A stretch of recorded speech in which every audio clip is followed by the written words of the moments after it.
ಓಂ ಶಾಂತಿ. ದಿನಾಂಕ ಆಗಿದೆ 12/7/2025. ನೀವು ಸತ್ಯ ವೈಷ್ಣವರಾಗಬೇಕಾಗಿದೆ.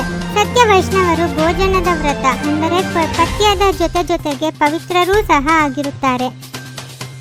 ಮೋಹದ ಕಾರಣ ಸಂಬಂಧಿಗಳ ನೆನಪು ಸತಾಯಿಸುತ್ತಿರುತ್ತದೆ. ಹೇಗೆ ಲೌಕಿಕ ಸಂಬಂಧಿಯನ್ನು ನೆನಪು ಮಾಡುತ್ತೀರೋ ಅದೇ ರೀತಿ ತಂದೆಯನ್ನು ನೆನಪು ಮಾಡಿದರೆ ಅಹೋ ಸೌಭಾಗ್ಯ. ತಮ್ಮನ್ನು ಆತ್ಮನೆಂದು ತಿಳಿದು ತಂದೆಯ ನೆನಪಿನಲ್ಲಿ ಕುಳಿತುಕೊಳ್ಳಿ. ಇಂದು ಅದರಲ್ಲಿ ಇನ್ನೂ ಸೇರಿಸುತ್ತಾರೆ. ಕೇವಲ ತಂದೆಯಷ್ಟೇ ಅಲ್ಲ, ಅನ್ಯ ಸಂಬಂಧಗಳಲ್ಲಿಯೂ ನೆನಪು ಮಾಡಬೇಕಾಗಿದೆ. ತಂದೆ ಶಿಕ್ಷಕ, ಪತಿತ ಪಾವನ, ಜ್ಞಾನಸಾಗರನಾಗಿದ್ದಾರೆ. ಮೊಟ್ಟ ಮೊದಲಿಗೆ ತಂದೆಯ ಮಹಿಮೆ ಮಾಡಬೇಕು. ಅವರು ನಮಗೆ ಓದಿಸುತ್ತಾರೆ. ನಾವು ಬ್ರಹ್ಮಕುಮಾರ ಕುಮಾರಿಯರಾಗಿದ್ದೇವೆ. ಈ ವಿದ್ಯೆಯು ಹೊಸ ಪ್ರಪಂಚಕ್ಕೋಸ್ಕರ ಇದೆ. ಇಲ್ಲಿ ಕುಳಿತೇ ಇದನ್ನು ಪಕ್ಕಾ ಮಾಡಿಕೊಳ್ಳಿ. ನಾವು ಏನೇನನ್ನು ತಿಳಿಸಿಕೊಡಬೇಕಾಗಿದೆ ಎಂದು. ಇದು ಆಂತರ್ಯದಲ್ಲಿ ಧಾರಣೆಯಾಗಬೇಕು. ಸನ್ಯಾಸಿಗಳಿಗೆ ಪವಿತ್ರ ಆತ್ಮನೆಂತಲೂ ಮತ್ತು ದಾನ ಪುಣ್ಯ ಮಾಡುವವರಿಗೆ ಪುಣ್ಯಾತ್ಮನೆಂತಲೂ ಹೇಳುತ್ತಾರೆ. ಇದರಿಂದಲೂ ಸಿದ್ಧವಾಗುತ್ತದೆ, ಆತ್ಮವೇ ದಾನ ಪುಣ್ಯಗಳನ್ನು ಮಾಡುತ್ತದೆ. ಈಗ ತಂದೆ ತಿಳಿಸುತ್ತಾರೆ, ದೇಹದ ಸಂಬಂಧವನ್ನು ಬಿಟ್ಟು ತಮ್ಮನ್ನು ಆತ್ಮನೆಂದು ತಿಳಿಯಿರಿ. ನನ್ನೊಬ್ಬನನ್ನೇ ನೆನಪು ಮಾಡಿ. ಈಗ ನಿಮ್ಮ 84 ಜನ್ಮಗಳು ಮುಕ್ತಾಯವಾಯಿತು. ಈಗ ತಮೋಪ್ರಧಾನರಿಂದ ಸತ್ವಪ್ರಧಾನರಾಗಬೇಕಾಗಿದೆ. ದುಃಖಧಾಮವು ಅಪವಿತ್ರ ಧಾಮವಾಗಿದೆ. ಶಾಂತಿಧಾಮ ಮತ್ತು ಸುಖಧಾಮವು ಪವಿತ್ರ ಧಾಮಗಳಾಗಿವೆ. ತಂದೆಯು ಮತ್ತೆ ತಿಳಿಸಿದ್ದಾರೆ, ನೀವು ಮಕ್ಕಳು ಸೌಭಾಗ್ಯಶಾಲಿಗಳು, 1000 ಪಟ್ಟು ಸೌಭಾಗ್ಯಶಾಲಿಗಳು, ಕೋಟಿಯಷ್ಟು ಸೌಭಾಗ್ಯಶಾಲಿಗಳು, ಬಿಲಿಯನ್ ಟ್ರಿಲಿಯನ್ ಭಾಗ್ಯಶಾಲಿಗಳಾಗಿದ್ದೀರಿ. ಯಾವ ಮಕ್ಕಳು ತಮ್ಮನ್ನು ಸೌಭಾಗ್ಯಶಾಲಿಗಳೆಂದು ತಿಳಿಯುವರೋ ಅವರು ಅವಶ್ಯವಾಗಿ ಚೆನ್ನಾಗಿ ತಂದೆಯನ್ನು ನೆನಪು ಮಾಡುತ್ತಿರುತ್ತಾರೆ. ಅವರೇ ಗುಲಾಬಿ ಹೂ ಆಗುತ್ತಾರೆ. ತಂದೆಗೆ ಮಕ್ಕಳಿಗೆ ತಂದೆಯ ನೆನಪು ಇದ್ದೇ ಇರುತ್ತದೆ. ಇದು ಕಾಯಿದೆಯಾಗಿದೆ. ಆದರೆ ಇಲ್ಲಿ ಮತ್ತೆ ಕೇಳಬೇಕಾಗುತ್ತದೆ, ಏಕೆಂದರೆ ಮಾಯೆಯು ಮರೆಸಿಬಿಡುತ್ತದೆ.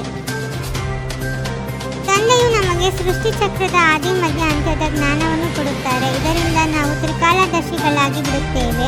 ಈ ಸೃಷ್ಟಿಯಲ್ಲಿ ಯಾವುದೇ ಮನುಷ್ಯರು ತ್ರಿಕಾಲದರ್ಶಿಗಳಾಗಿರಲು ಸಾಧ್ಯವಿಲ್ಲ. ನಿಮ್ಮ ಶ್ರೇಷ್ಠಾತಿ ಶ್ರೇಷ್ಠ ವಿದ್ಯೆಯು ಸಂಗಮ ಯುಗದಲ್ಲಿಯೇ ನಡೆಯುತ್ತದೆ. ನೀವು ನೆನಪು ಮಾಡುವುದಿಲ್ಲ, ದೇಹಾಭಿಮಾನದಲ್ಲಿ ಬಂದು ಬಿಡುತ್ತೀರಿ. ಆದ್ದರಿಂದ ಮಾಯೆಯ ಪೆಟ್ಟು ಬೀಳುತ್ತದೆ.